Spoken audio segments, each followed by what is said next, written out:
May the words of my mouth and the meditation of our hearts be acceptable to you, O Lord, our strong rock and our Redeemer. Amen.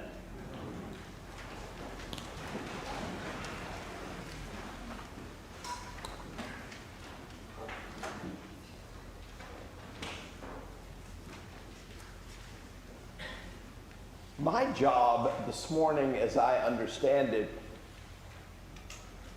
is not to over-preach. Because I think parables are like viruses. They're supposed to get in you. Help you think about the world in an entirely different way. Work subtly until the parable wins.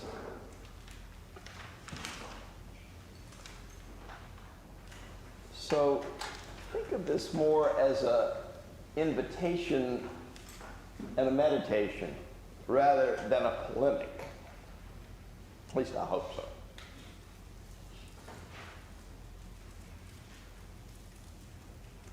I thought I was generous, more or less.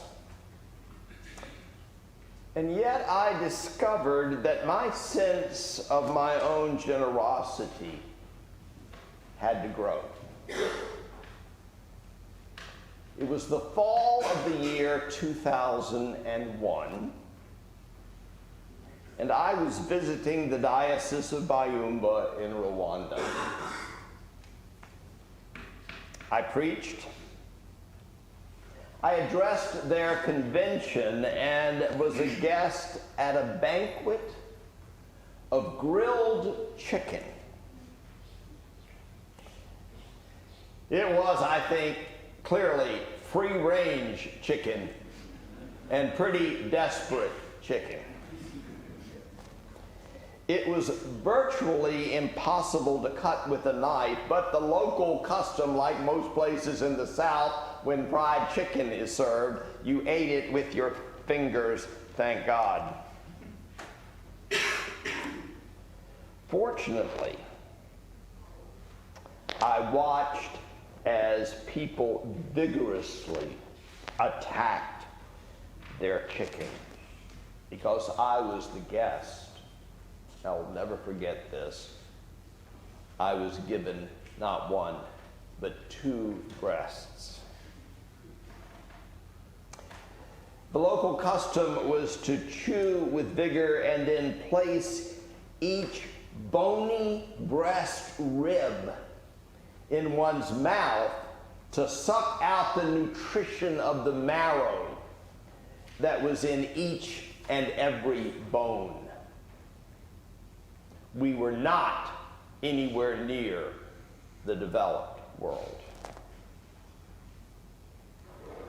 A stack of lace-like residue filled not only my plate, but every plate. Lavish generosity had been wasted on this Westerner who was dramatically well-nourished before arriving on the scene.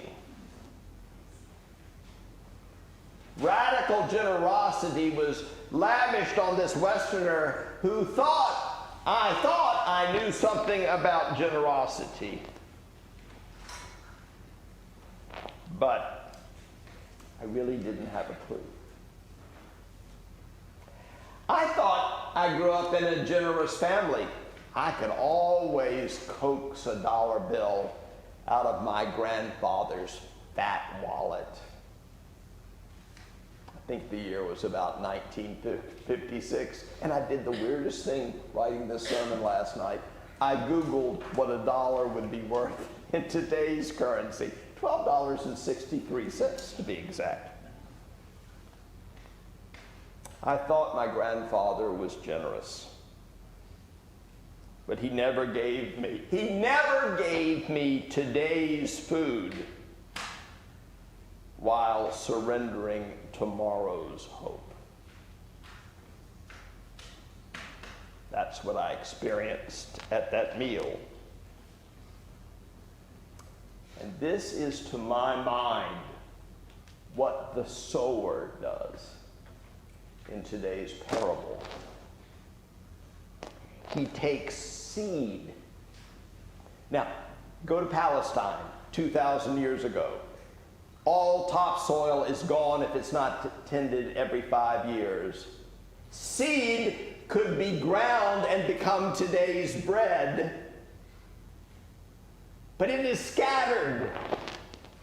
It is scattered rather than eaten because it is scattered as the sower's hope.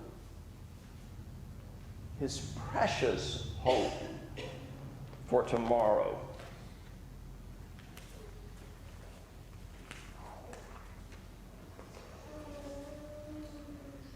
What is it like to scatter that which could be today's nutrition and lavish it on a variety of terrain, some of that terrain with very little capacity to produce any kind of harvest? When I looked at the pile of lacy bones on my plate, it was as if I had never experienced frenzied, lavish, risky, transforming generosity before. I had been loved by a generous grandfather, but never had I received a generosity so costly. That generosity devastated me. It tore me open. It plowed up my heart.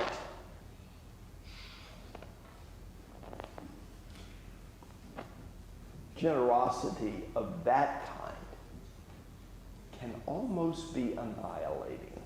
A sower went out to sow. A sower was in arid land, taking today's bread and wasting it on fallow ground.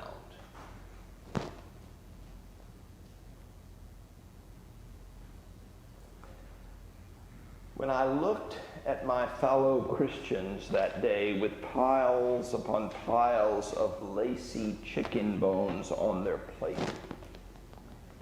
and knowing that I had been given a double portion, a quarter century later, I cannot forget, and I will not forget. Poverty and deprivation can deform, but generosity can annihilate, and a new creation is the result. That was my experience.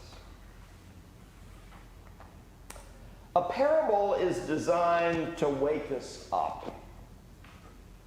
A parable is designed to make us alert, to shake us to a new consciousness. And nothing accomplishes that like generosity.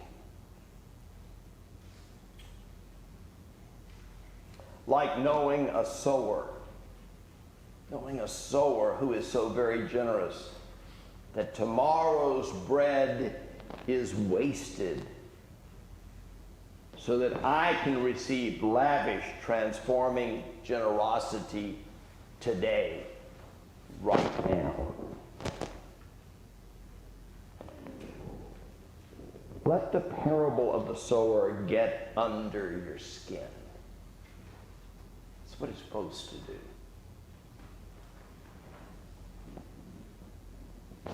Let generosity annihilate you.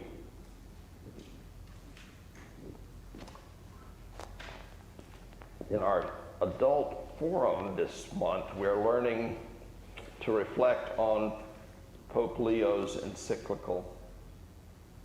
It's all about AI, artificial intelligence, and its impact.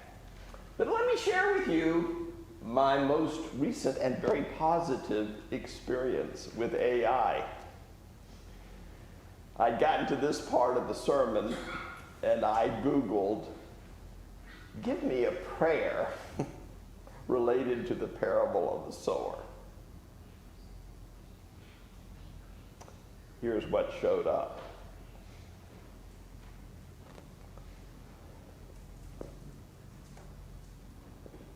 Lord, search me and show me the areas where my heart has become hard from the wear and tear of life, or cluttered with the rocks of worry, fear, and distraction. I give you permission to break up the fallow ground within me. Soften my spirit so that I can be receptive to your truth and your guidance.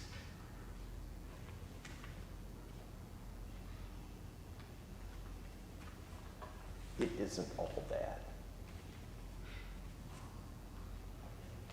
So, my sisters and brothers, let the parable do the work to transform the tough turf of our hearts.